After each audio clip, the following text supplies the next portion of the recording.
भाजपचं आम्हाला 0% आव्हान आहे. जरी तुम्हाला वाटत असेल आमदार त्यांचा आहे, बरेच लोक गेले आहेत, पण लोकांच्या मध्ये काँग्रेस आहे, काँग्रेस त्यांच्या मनामध्ये आहे. आणि कसं आहे की आज माणसं महागाईला प्रचंड वैतागलेली आहे. गेल्या 6 वर्षामध्ये तुम्ही निवडणुका घेतलेल्या नाहीत, त्यामुळे लोक वैतागले. हा लोकांच्या मध्ये राग आहेच ना, त्या रागाच्या पोटी सगळे लोक आमच्याबरोबर राहतील. 100% ही निवडणूक आमच्यासाठी फार सोपी आहे. तुम्ही जर म्हणत असला, पत्रकार म्हणत असतील किंवा नेते मंडळी म्हणत असतील की हे गेले ते गेले त्यामुळे पोकळी, काही पोकळी नाही.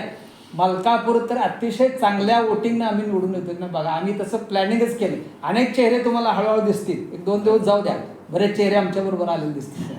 तुमची सत्ता मलकापूरमध्ये येईल अशी तुमची तयारी तर दिसते तुमच्या बोलण्यात. 100%. भाऊ मगाशी पत्रकार परिषद झाली तिथं म्हणले की मलकापूरच्या म्हणजे प्रगतीसाठी विकासासाठी भाजपमध्ये चाललोय. तुम्ही जर म्हणताय तुमच्यामुळे विकास झालाय, ते म्हणतात विकासासाठी चाललोय, तर हा गॅप कसा भरून काढा? असं आहे की त्यांना विकास अजून जर दिसत नसेल आत्तापर्यंत झालेला, तर तो त्यांचा प्रश्न आहे. आणि अजून विकास करायचा असेल तर तिथं पृथ्वीराज बाबा हेच इंजेक्शन चालेल. लक्षात ठेवा, अजूनही बाबांच्या पत्राला हितं मान सन्मान आहे. आम्ही कुठं लाचार होऊन कुणाच्या ह्याच्यामध्ये मागाय जाणार नाही की आमचं काम करा. स्वाभिमानानं बाबांच्या ताकदीवर ही निवडणूक लढतो.